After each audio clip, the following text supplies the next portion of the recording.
Eu quero ouvir só os jovens. Cadê os jovens aí, ali em cima? Maranata! Que isso, juventude? Mais forte, Maranata! Amém, eu creio. Amigos, Dia Mundial do Jovem Adventista, dia de fogo do Espírito Santo, amém? É isso aí. E hoje, eu creio que se você veio na casa do Senhor, você quer ouvir a voz de quem? Dele. Então ore comigo, para que agora eu seja apenas boca, e Ele fale ao seu coração. Querido Jesus, obrigado, Senhor, pela oportunidade de estar na Tua casa, na Tua igreja. Que nesse momento, eu seja apenas uma boca, que o Teu Espírito transmita a mensagem a todos nessa igreja, no nome de Jesus. Amém. Irmãos, imagine que você está passando ali, na verdade, contrário, você está tomando água de coco com a sua família, ali no Vaca Brava, né? É isso? Na praça que tem lá. E você sabe que lá tem alguns apartamentos, concorda comigo? Sim ou não? E aí, tomando uma aguinha de coco, domingão, tranquilo com a família, e de repente você olha para cima nos apartamentos e encontra um homem com uma criança e ele vai jogar essa criança lá de cima. Esse homem é o quê? Fala para mim, igreja. Como? Ele é o quê? Assassino? Mais alguma coisa? Doido? Tá bom. Ele é louco também? Pode colocar? Fechou? Beleza. Quem é casado aqui? Casado e tem filhos? Irmão, posso usar o senhor como exemplo? Seu nome é? Geone, um nome top. Meu irmão, diga uma coisa para mim, o senhor é casado, feliz, amém, igreja? O senhor tem quantos filhos? 3 filhos. Ô, louco, hein? Top. Homem de fibra. O senhor teria coragem de... O senhor tem casa, um apartamento legal, uma casinha? Casa, legal. O senhor teria coragem de deixar a sua casa? E pergunto para vocês também, igreja.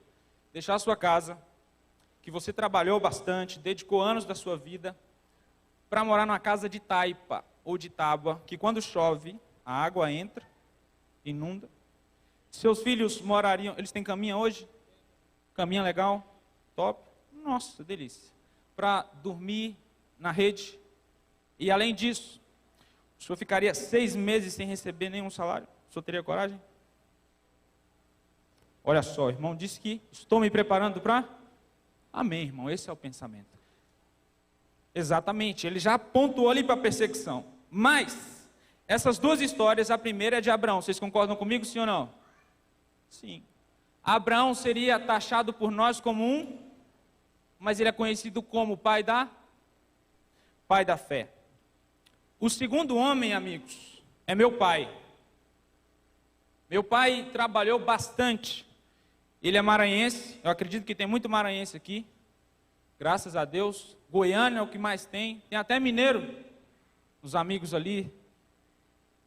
E você vai perceber que, anos atrás, a vida, por exemplo, era bastante difícil, principalmente naquela região para os meus pais. E para construir, meu pai vendia bolo de puba e minha mãe quebrava coco babaçu. Então eles demoraram anos para fazer o quê? Construir a casinha deles, irmão. E de repente eles receberam um chamado para uma região para plantar uma igreja. Só que meu pai, ele me conta isso, na época ele nunca me contou porque era uma criança. Ele ficou 6 meses sem receber nada. E aí, eu quero que você olhe para a pessoa que está do seu lado e diga assim: o justo, olha aí para ele, viverá pelo dinheiro. Não é pelo dinheiro não, igreja? Desculpa, eu acho que eu li o texto errado. Vamos de novo. O justo viverá pela reclamação. É o que mesmo? Desculpa, buguei aqui. O justo, agora todo mundo vai. O justo viverá pela fé. Amém? Oh, glória. E esse é o pensamento que eu quero deixar para vocês. O slide está legal aqui? Lucas capítulo 18, verso 8 diz assim: quando, porém, vier o Filho do Homem, porventura achará fé na terra? Essa é uma pergunta muito importante, amigos. Deus Se nesse momento nós acreditamos que Ele está aqui, Ele encontraria fé nessa igreja, fé nos jovens da igreja do Vila Nova, nos adolescentes e nas crianças. Ele acharia fé em você? E essa pergunta é muito importante, porque como a gente acabou de falar aqui, o justo viverá pela... Isso é muito importante, queridos. E eu quero fazer aqui, eu não sou bom de matemática, mas olhem ali, incredulidade mais reclamação é igual o quê? Um câncer espiritual. Eu gostaria que você abrisse a sua Bíblia no livro de Números, capítulo 13. É uma história bem conhecida, se você não conhece, você vai aprender um pouquinho sobre ela. E Deus tem grandes lições para você através dessa história. O verso 1, preste atenção. O verso 1 diz assim: E o Senhor disse a Moisés: Envie alguns homens em missão de reconhecimento à terra de Canaã, a terra que dou aos israelitas. Envie um líder de cada tribo dos seus antepassados. Em outras versões, você vai encontrar príncipes, tá? Aqui existem tribos, perfeito? Você vai continuar aí, preste bem atenção. No verso 3, diz assim: Assim Moisés os enviou do deserto de Parã, eles estavam no deserto de Parã, conforme a ordem do Senhor, todos eles eram chefes dos israelitas. São estes os nomes, e você vai perceber. Da tribo de Ruben, Samuá, e ele vai continuar dizendo cada um. Saft, vai ter Isacar, Efraim, Benjamim, as tribos e os garotos que foram enviados. Os príncipes eram como se fossem os filhos mais velhos, ok? Então, eles representavam as tribos e as famílias. Não esqueçam desse detalhe porque ele é muito importante. Ok. Qual que era a missão desses 12 espias? Eles tinham que fazer o que, amigos? Ir até a terra de Canaã. Um pouquinho antes, vocês vão perceber que Deus tinha levantado Moisés para liderar um povo, que é o povo de Israel, que eles estavam o quê? Escravos no Egito. Deus retira através da liderança de Moisés esse povo, os guia no deserto, e vocês vão perceber várias vezes que Deus conduz esse povo. Ele abre o mar vermelho, ele guia, ele coloca, você percebe no relato que Deus coloca uma nuvem de fogo à noite, para quê?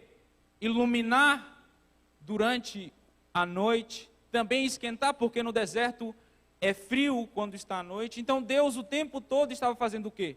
Cuidando dessa nação. Além disso, eles são guiados até o Monte Sinai. Deus apresenta a lei de Deus, a maneira como eles agora deveriam viver, libertos. Ali é instituído a Páscoa, que significa o quê? Libertação. Então, uma coisa é clara, Deus estava com esse povo. E aí, em um dado momento, no livro Patriarcas e Profetas, a senhora White comenta que eles começaram a perceber que eles estavam mudando a direção. E aqui eu coloquei informação bem legalzinho. Eles perceberam que em vez de ir para o norte, eles estavam indo para o leste. Era uma região mais montanhosa, mais difícil. E um sentimento foi surgindo no coração dessas pessoas, dessa nação. E aí entra essa história de Números capítulo 13.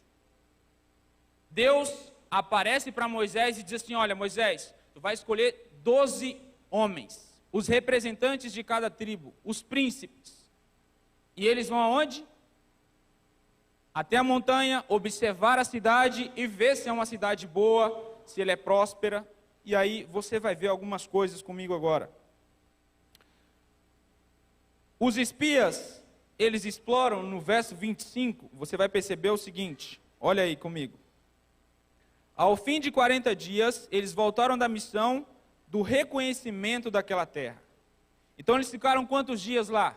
40 dias. O verso 23 diz que eles retornaram como? Quando chegaram ao vale de Escol, cortaram um ramo do qual pendiam um único cacho de uvas. 2 deles carregavam o quê? Um cacho. Então foi necessário quantos homens para carregar um cacho de uva? 2 homens. A terra era boa, sim ou não?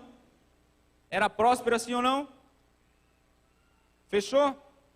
Só que perceba, olhe para mim, olhe para a palavra de Deus, e agora veja o verso 28. A gente vai ver o relatório. O relatório diz assim: mas o povo que ali vive é o que? Igreja, poderoso, e as cidades são fortificadas e muito grandes. Também vimos os descendentes de quem? Exatamente. E quando você vai para a história do Antigo Testamento, você vai perceber que esses homens eram altos, e eles, além de serem altos e fortes, eram guerreiros. Então o relatório deles estava sendo o quê? Positivo ou negativo? Negativo. Vamos continuar mais um pouquinho. E aí eles continuam dizendo: os amalequitas vivem no Neguebe, os hititas e os jebuseus, os amorreus vivem na região montanhosa. Os cananeus vivem perto do mar e junto ao Jordão. Então, até esse momento aqui, você percebe no verso 27 e 28, o quê? Que eles dão um relatório negativo, irmão.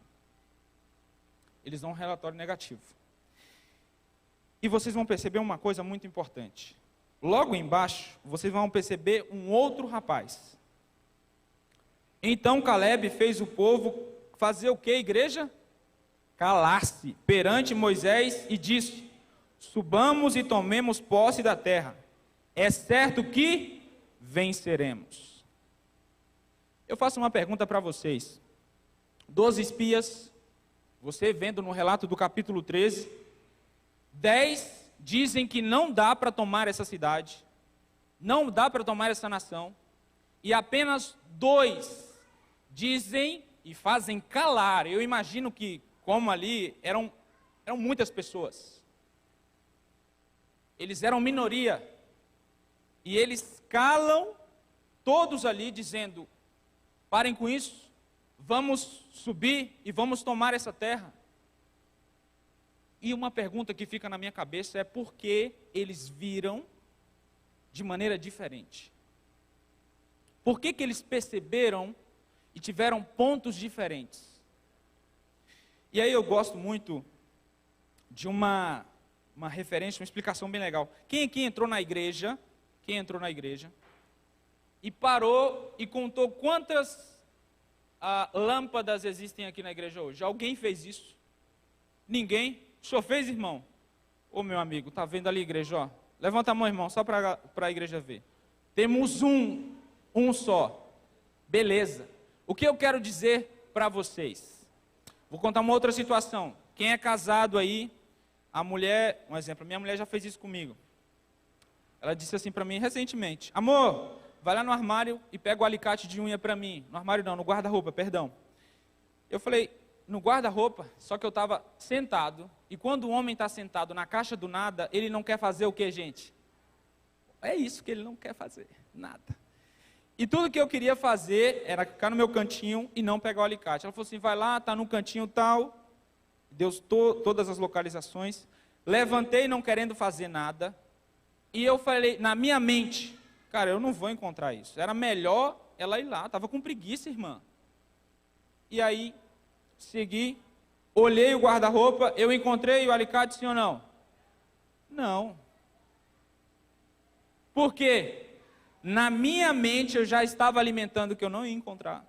Na minha mente eu não queria levantar do sofá, eu queria ficar onde? Na caixa era onde eu queria ficar.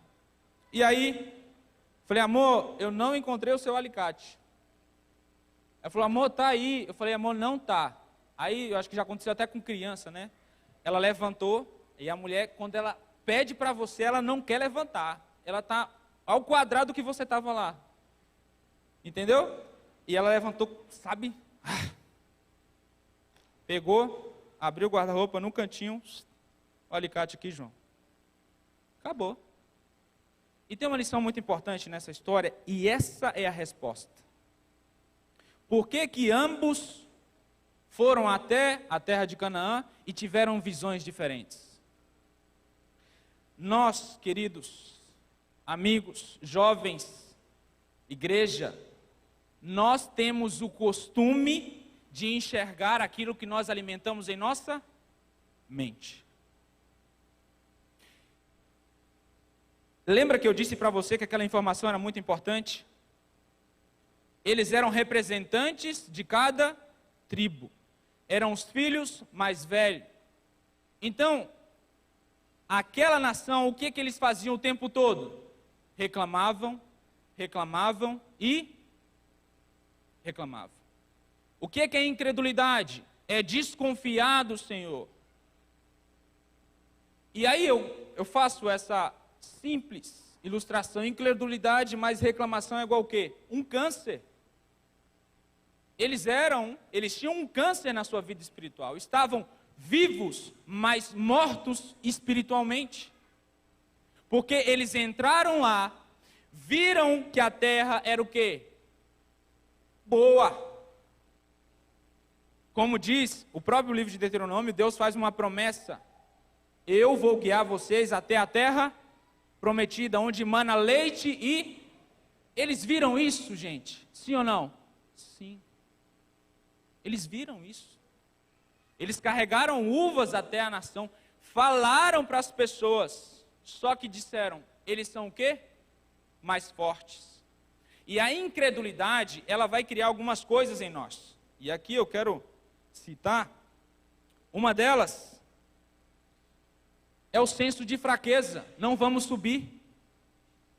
E isso acontece muitas vezes com a igreja, conosco, na nossa vida espiritual.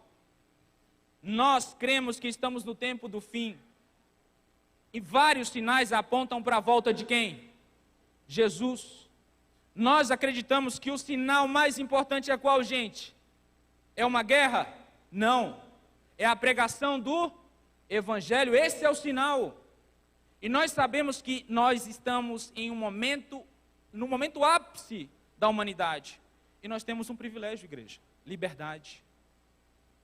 Você tem a liberdade hoje de pegar o seu Instagram, de pegar o seu TikTok, de entrar no YouTube, de sair daqui da igreja do Vila Nova e ir lá para o Jardim Europa, de sair daqui para os Estados Unidos, se você tem condição, porque você tem ainda liberdade. Só que muitas vezes nós fazemos como esses espias. Nos apegamos ao quê? Às nossas fraquezas, às nossas limitações. Começamos a reclamar das nossas circunstâncias. Acreditamos que estamos num momento difícil, porque a inflação está ruim, porque o pastor não é legal, porque o ancião não é legal, e começamos a encher a nossa mente e alimentar de coisas o quê? Ruins, negativas. E é claro que vai criar um câncer espiritual na tua jornada. E nós não estamos, muitas vezes, enxergando as oportunidades que Deus está colocando na sua e na minha vida. E eu acho interessante, é a atitude de Josué. Josué, ele tem uma atitude totalmente diferente. Em Deuteronômio, capítulo 8, verso 7, Deus deixa uma promessa para esse povo. A terra prometida.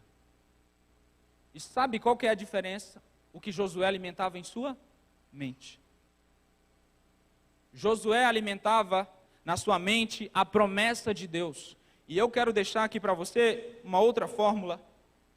Promessa mais fé e ação é igual o quê? Vitória, igreja. Ele entrou lá, viu o cacho de uva. Beleza, a promessa de Deus. São mais fortes, sim ou não? São. Tem muros, são gigantes? São, mas eu estou com quem? Com o Senhor. Eu tenho a promessa de quem? É de um homem?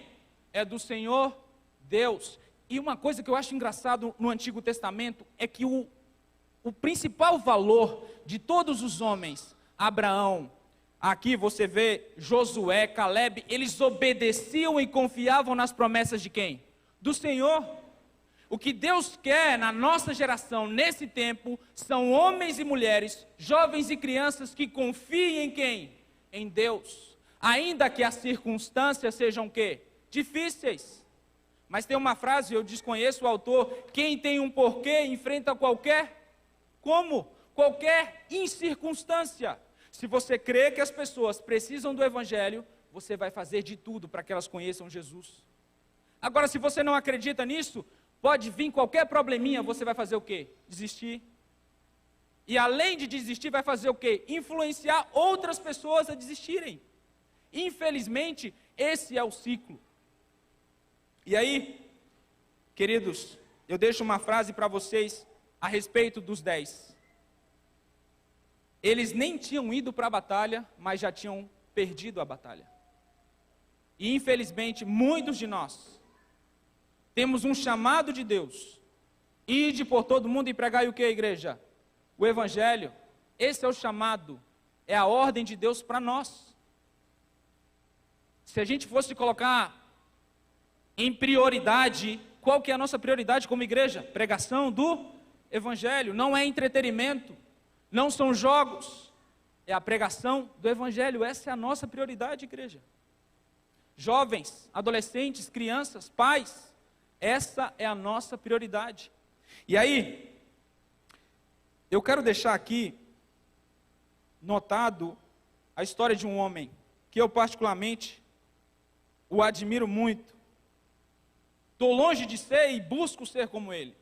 Paulo, olha só o que diz no livro Patriarcas e Profetas, página 67, 68 e 69.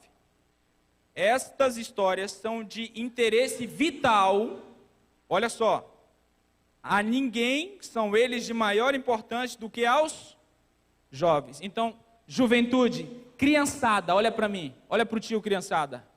Adolescentes, lá no cantinho, coração para vocês. Cadê os jovens? Olha aqui, povo do Senhor. Essa história aqui é para vocês, tá? Para cada um de vocês.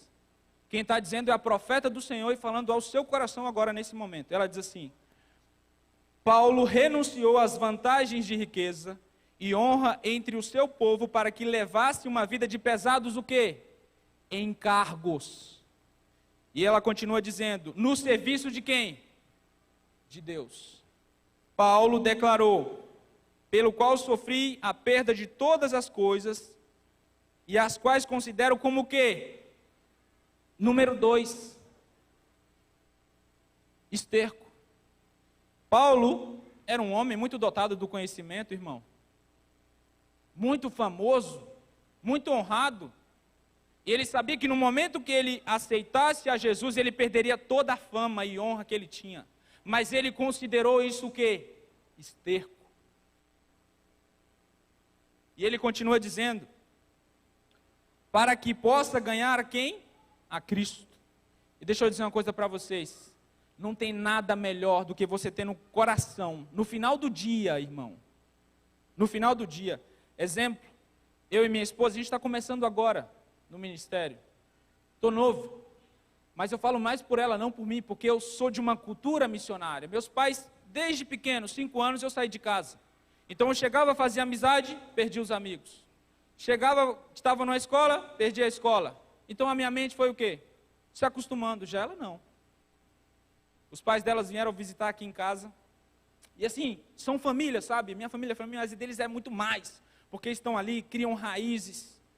Vieram aqui, a gente nunca tinha tido essa experiência de estar junto com eles, na nossa casinha. E ficaram uma semana com a gente. No final, a Emilene começou a chorar. Foram para casa e começou a chorar. Porque tudo que uma mulher quer, o que a gente quer é estar com quem? Com a nossa família. E no final do dia, sabe qual era a única coisa, irmão, que me motivava? Não era salário.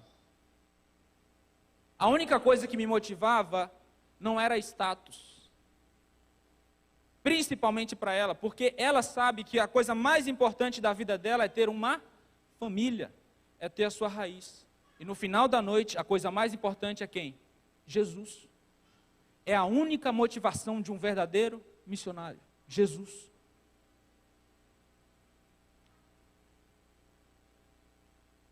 Eu quero agora conversar com vocês sobre Jesus na sua vida. Quando Jesus entra na nossa história, queridos, tem que acontecer uma mudança. E eu queria ler com vocês aqui, Lucas capítulo 13, verso 16. Então Jesus proferiu a seguinte parábola. Certo homem tinha uma figueira, plantada na sua vinha e vindo procurar fruto nela, o que ele encontrou? Nada. Quero deixar uma lição para você bem simples. Igreja Adventista do Vila Nova.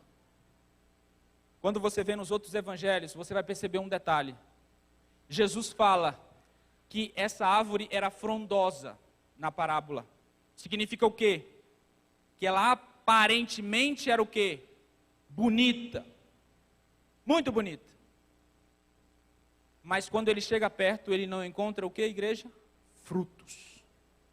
Nós temos que parar de parecer e de fato sermos cristãos, principalmente adventistas do sétimo dia, porque acreditamos que temos uma singularidade, um diferencial no tempo do fim.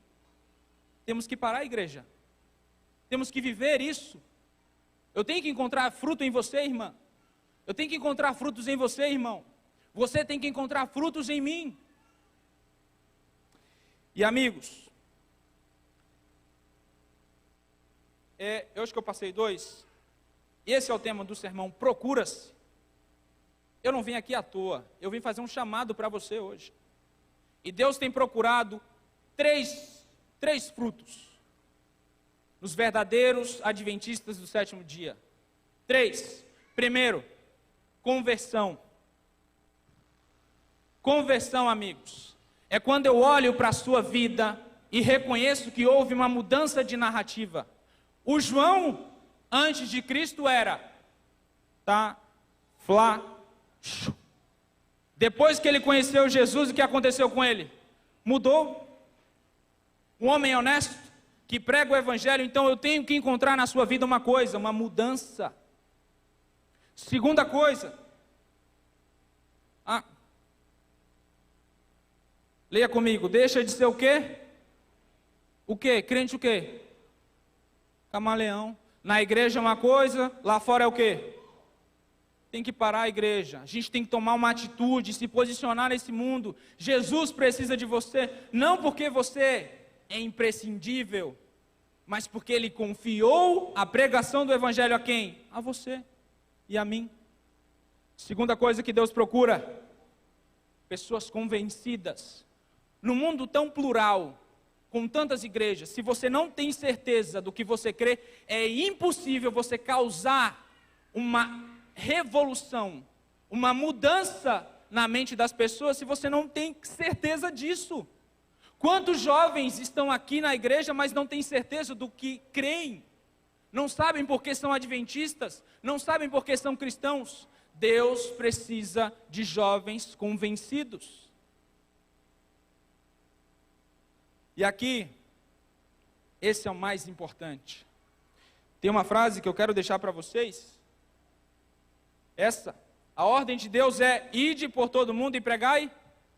Essa é a ordem, amigos. A outra frase que eu deixo para vocês é: um homem ou uma mulher convertida não desejam ir para o céu sozinho. Se você não tem procurado pessoas para entrarem no reino do céu com você, tem alguma coisa estranha com a sua conversão. Talvez você esteja com um câncer espiritual. Então, amigos, Deus procura mulheres e homens, jovens e crianças convertidos, convencidos e comprometidos.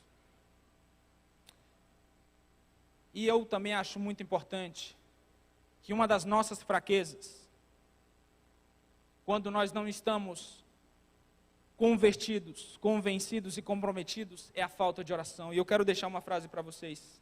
O único interesse do diabo é qual, igreja? Impedir que os cristãos orem.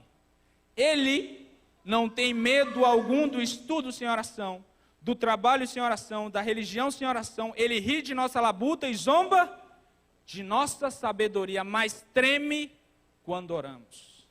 Juventude, Deus quer, e a própria profeta do Senhor diz, que nós passemos mais tempo em oração e no estudo da palavra do que em entretenimentos, jogos. Ela necessita de jovens, de adultos, de uma igreja convertida. E aqui, eu deixo as minhas palavras finais com a profeta do Senhor. Para a igreja, tá? Para você. Ela diz assim: quem está pronto? Quem está pronto ao chamado da providência? Eu pergunto aqui, tem alguém pronto nesse momento aqui?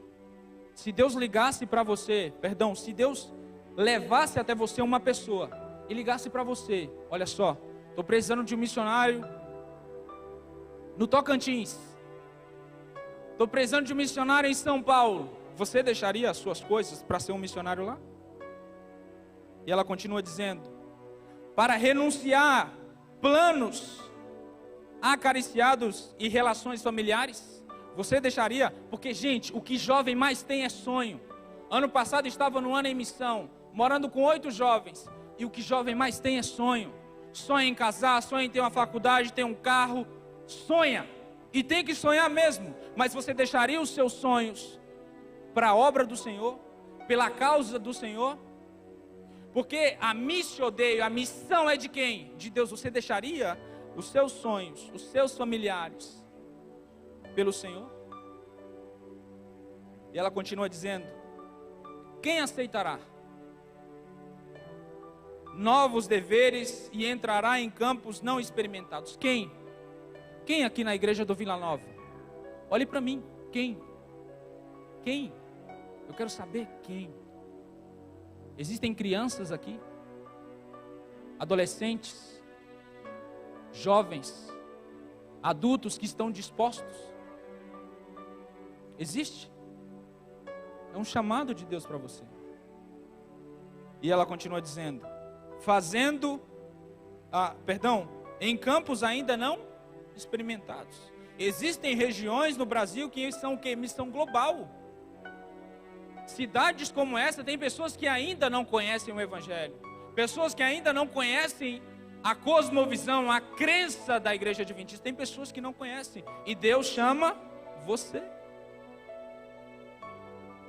fazendo a obra de Deus com um coração firme e voluntário, desprendido de posições, status, poder, considerando por amor a quem, gente? A Cristo. Suas perdas como quem está? O chamado do Espírito Santo para você hoje é: quem está disposto a perder tudo e ter um único ganho, uma única certeza: Cristo Jesus. Quem são os jovens? Quem são vocês? E queridos, é hora de dizer: eu vou, pastor, eu vou entregar a minha vida a Jesus. E Deus tem um chamado especial para a igreja do Vila Nova. Eu queria chamar aqui os Calebes. Esse ano, tradicionalmente, a igreja tem o hábito de envolver jovens na missão. E Deus tem um chamado para a igreja, para os adolescentes, para os jovens, para os adultos. E a pergunta que eu faço é: quem virá e vai participar da missão Caleb, entregando não só a sua vida, mas as suas férias, em prol de pessoas que não conhecem a Jesus, que não conhecem a sua mensagem, se dedicando de maneira voluntária, servindo, amando, assim como Jesus fez? Existe alguém? Existe alguém aqui?